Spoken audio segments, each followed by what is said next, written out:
Business, NCBA Group has today committed to mobilize 30 billion shillings for green and sustainable financing by 2030. The commitment sets the stage for NCBA in preparation for the Africa Climate Week 2023 that will take place from the 4th to the 8th of next month here in Nairobi. The group has identified sustainability as one of its priorities and has set 15 ambitious commitments by 2030, notably to grow 10 million trees through strategic partnerships with private actors and government, fully eliminate single use of plastic, ensure 100% waste recycling, green its supply chain, and invest significantly in deploying EV charging stations across the region.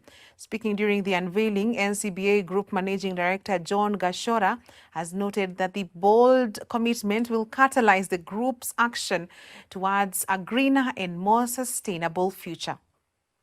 I mean, it's the first time in climate change history that heads of state and government are gathered to discuss, albeit covertly, the climate change development nexus.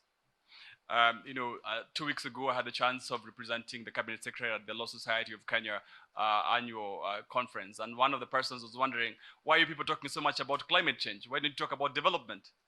And then I was like, oops, I hope you understand that in climate change, there is all conversations on climate change can only be development conversations, because the nexus is so close that you cannot, when you talk about climate change adaptation and climate change mitigation, those are all development issues, and you cannot separate the two.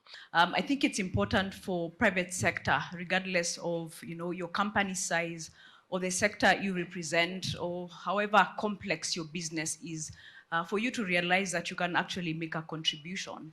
And I think for a long time, and especially in this market, we tend to think that sustainability, ESG, and contribution to the SDGs is an agenda for the big boys, but this is not the case.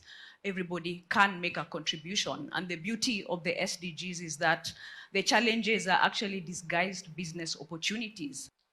We will promote diversity, equity, and inclusion at all levels of operations.